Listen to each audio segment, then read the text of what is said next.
Bonjour, bienvenue dans Mobter, le podcast mobilité et aménagement du territoire.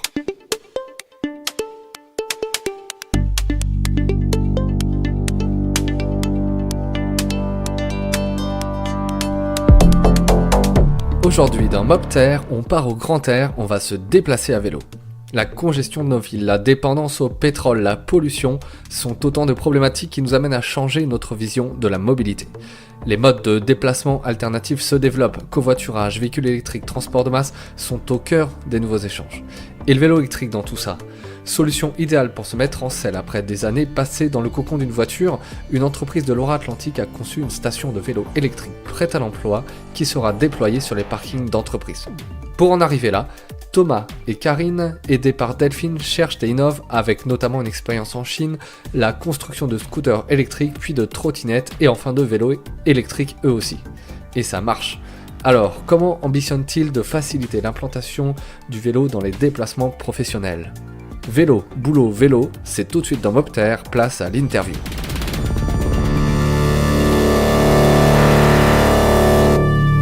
Je suis avec Thomas et Delphine de JM Mobilité. Ils vont nous parler de leur projet de station de vélo électrique à installer sur le parking des entreprises. Est-ce bien ça ? Tout à fait.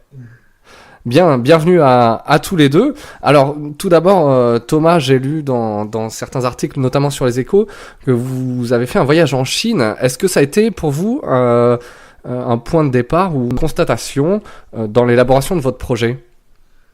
Oui, ça a été le point de départ de vivre dans la pollution pendant 2-3 ans, surtout à Pékin, et avec toutes les pics de pollution qu'on découvrait en France et on n'avait pas forcément d'alternatives à proposer. Donc voilà, c'était vraiment l'envie de proposer des alternatives à ces pics de pollution et à nos déplacements.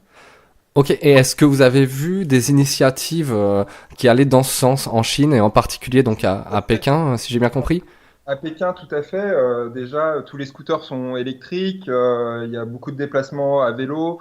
L'usage des transports en commun est assez sollicité. Les infrastructures aussi sont organisées pour favoriser le vélo, la mobilité de roues dans la ville. Et vous aviez une expérience auparavant dans ce domaine d'activité ou c'est venu de cette constatation et vous êtes dit il faut que je me lance dans ce domaine-là, j'ai envie de faire quelque chose, j'ai une bonne idée. C'est venu surtout de cette constatation et voilà. D'accord, et quel est votre parcours sinon auparavant ? Auparavant, en fait, j'étais en Chine où je terminais mon master en logistique et supply chain à Pékin. Et donc après, j'ai travaillé pour une entreprise française en logistique et sourcing à Shanghai avant de lancer JM. Ok, et du coup vous avez eu l'envie de lancer quelque chose en France ? Exactement, l'objectif c'était d'apporter une alternative au déplacement. En commençant par les scooters électriques, l'objectif principal c'était de proposer un premier modèle venant concurrencer le marché en place avec un scooter électrique à partir de 2000 euros, donc qui apportait une vraie alternative aux scooters classiques en équivalent 50 cm3. D'accord, et ce scooter est commercialisé ?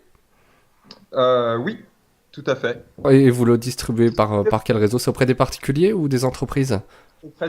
Au démarrage auprès des particuliers et plus particulièrement auprès des concessionnaires en place, moto, classique. Et notre objectif était de leur apporter une alternative en électrique à ces concessionnaires moto.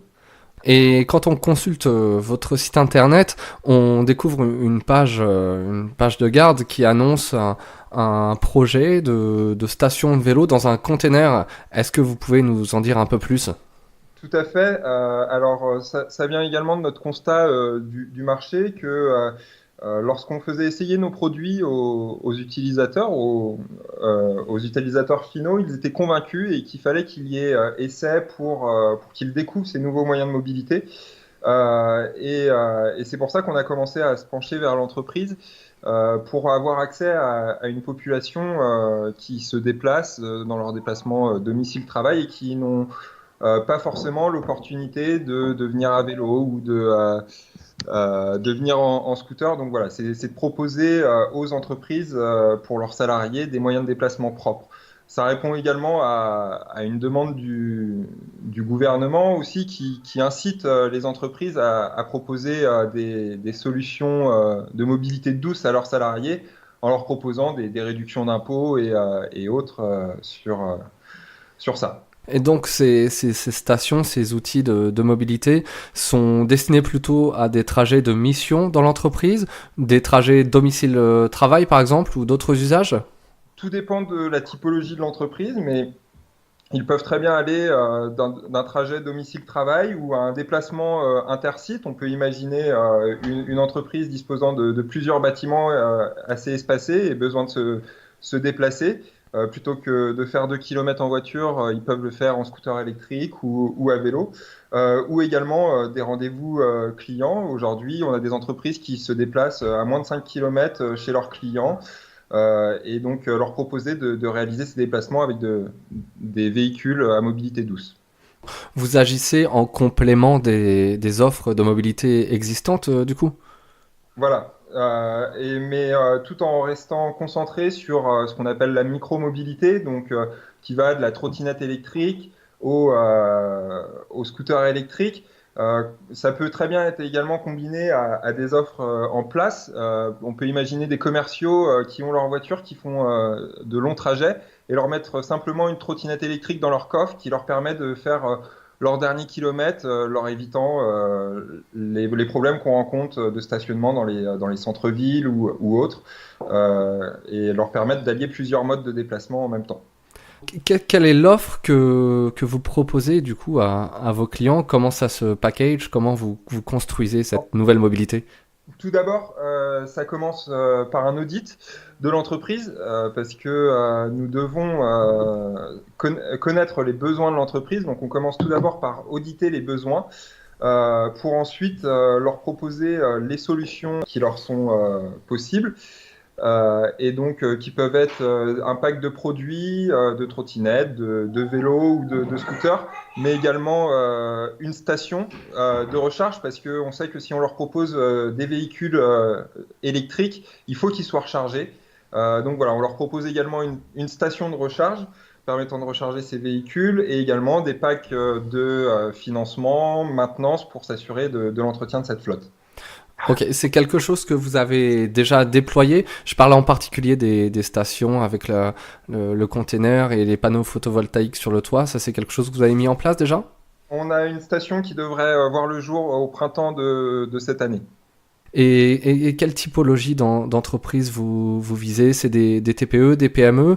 Et sur quels emplacements? C'est plutôt des entreprises qui sont en périphérie de grandes villes, des entreprises en centre-ville? Non, pas forcément. En fait, comme je vous disais, on va d'abord commencer par un audit. Donc, on va viser des entreprises qui peuvent être en périphérie ou en centre-ville avec des solutions qui vont être adaptées à chacune des entreprises. Sachant qu'une entreprise en périphérie aura des déplacements un peu plus longs qu'une entreprise en centre-ville où on favorisera la trottinette électrique avec les transports en commun parce que ils auront un problème de place. Tandis qu'une entreprise en périphérie aura des déplacements peut-être plus longs, donc on viendra favoriser peut-être le vélo ou le scooter selon son emplacement. D'accord. Et sur les tailles d'entreprise à viser, le nombre d'employés, vous avez des tailles minimum pour que votre service fonctionne? Alors en fait, ce qui va être important, en fait, c'est d'aller voir des entreprises de plus de 100 personnes, puisque aujourd'hui, dans ces entreprises, vous avez un plan de déplacement entreprise qui doit être mis en place, ce qui va leur permettre d'apporter à l'entreprise une meilleure offre d'écomobilité sur leur déplacement. Et en même temps, on va coupler ça au RSE qui aujourd'hui est important pour les entreprises et leur apporter en fait vraiment un outil et un cadre de travail amélioré grâce à l'écomobilité. Donc on va avoir d'une part les entreprises de plus de 100 personnes, mais ça peut être aussi tout ce qui est entreprise de 50 à 100 personnes, donc TPE, et puis tout ce qui est camping, tout ce qui est tourisme, tout ce qui est hôtel 4-5 étoiles, qui va apporter un service différenciant auprès de l'utilisateur et qui aujourd'hui est un service qui va répondre à une marque employeur ou une marque différenciant par rapport à ce que l'entreprise souhaite apporter au sein de son groupe. Et au final, c'est aussi pour le bien-être des salariés, leur proposer des solutions alternatives à la voiture où ils se retrouvent congestionnés, ou au transport, désaturer aussi les transports en commun peut-être. Complètement. En fait, on s'aperçoit aujourd'hui que l'employé, quand il arrive au travail, il y a beaucoup de stress lié au déplacement. C'est pour ça qu'en fait, le gouvernement met en place des offres pour justement subvenir à un déplacement différent, ne serait-ce que les ICA vélos aujourd'hui qui sont mis à disposition des entreprises pour leurs salariés.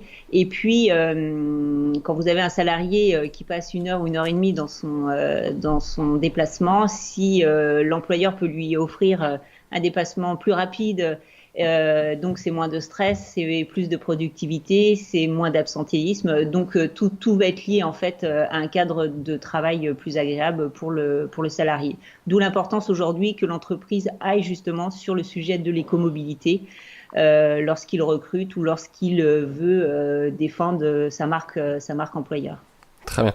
Alors, on sait que dans le cadre des déplacements professionnels, il y a quand même quelques freins qui sont récurrents, notamment sur l'utilisation du vélo.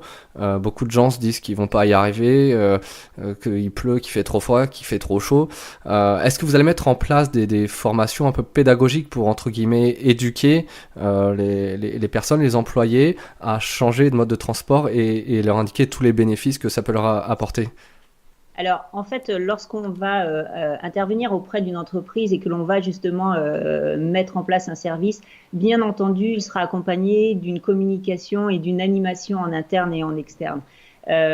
Pour justement que cela prenne tout son sens auprès des salariés et qu'on les informe de l'utilisation et du bien-être que cela va leur apporter. Donc ça sera systématiquement, alors selon la taille de l'entreprise, ça peut être de la formation sécurité, ça peut être de l'animation, ne serait-ce que par de l'utilisation, ça peut être plein d'autres choses que l'on va identifier et que l'on mettra en place. Et c'est pour cela en fait qu'on est accompagné en termes de communication avec donc Delphine, qui nous accompagne auprès de son agence pour tout ce qui est communication interne et externe et plan de formation et avec les outils nécessaires aux entreprises.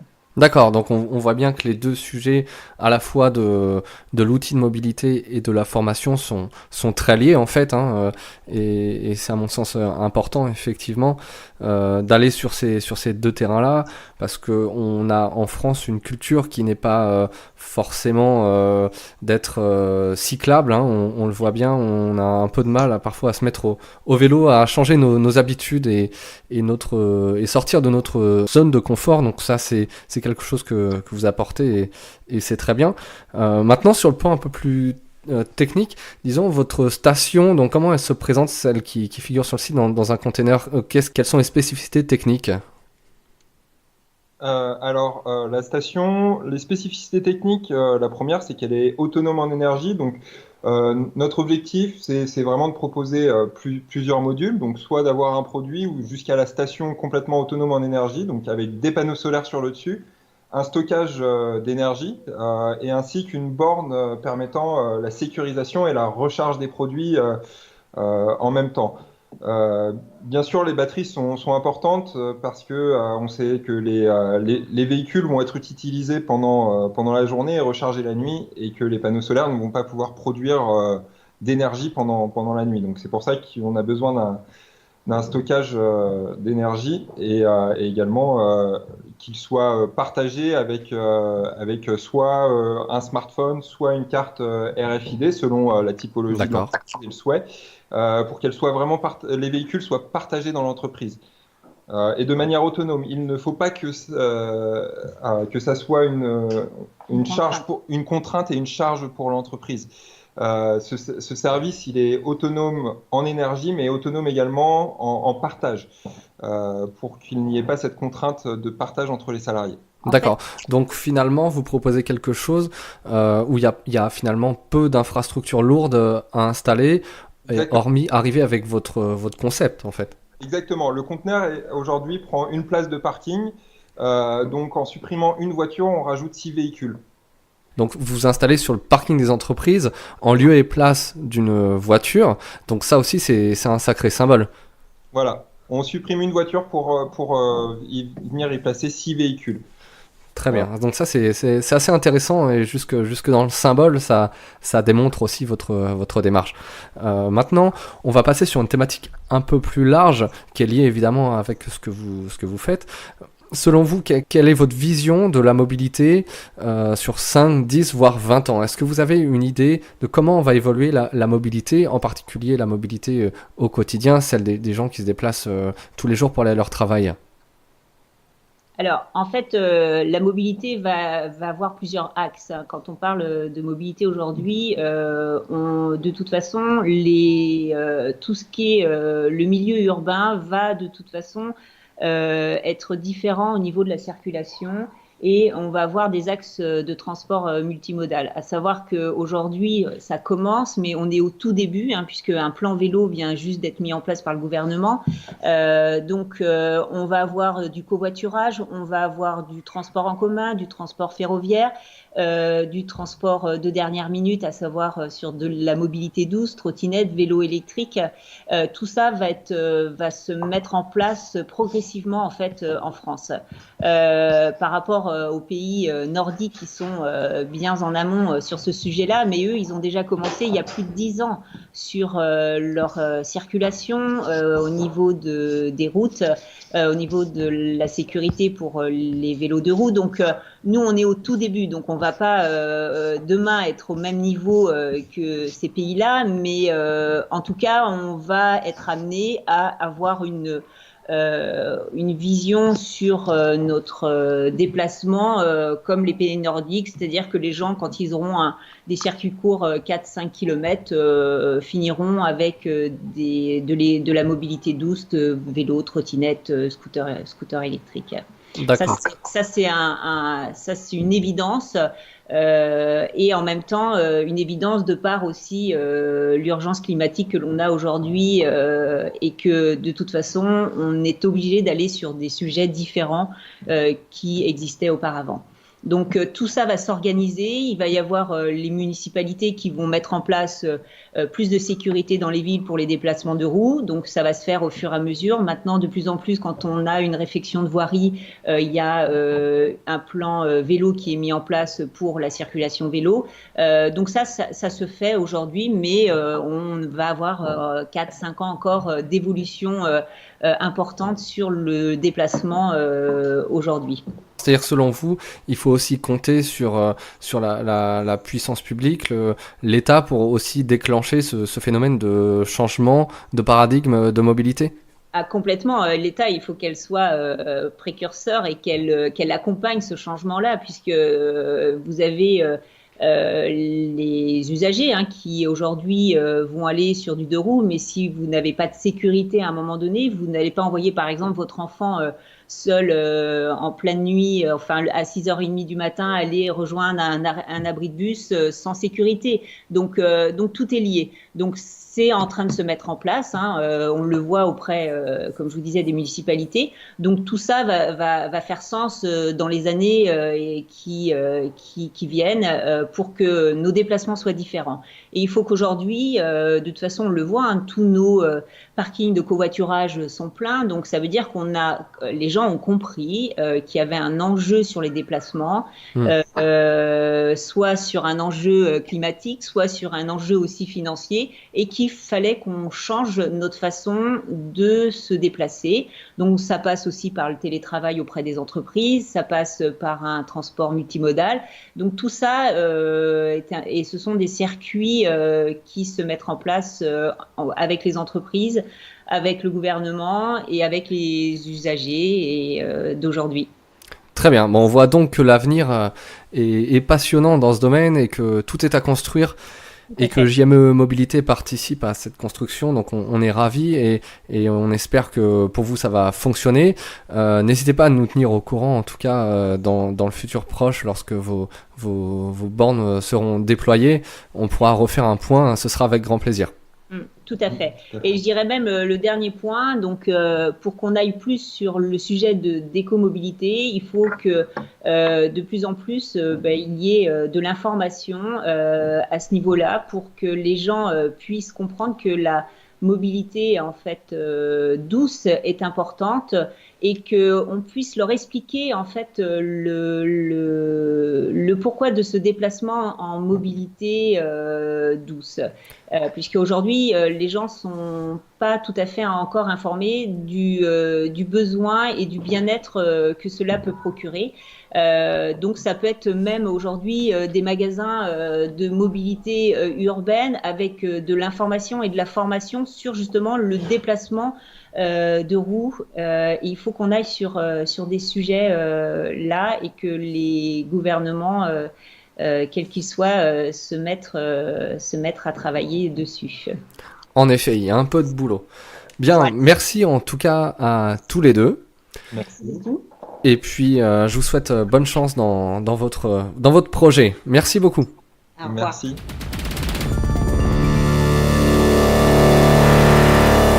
Voilà, cet épisode de Mopter est maintenant terminé. Je vous remercie de l'avoir écouté et je vous donne rendez-vous sur iTunes, sur Twitter, Mopter et sur Medium pour continuer la discussion et nos échanges. Quant à moi, je vous dis à très bientôt.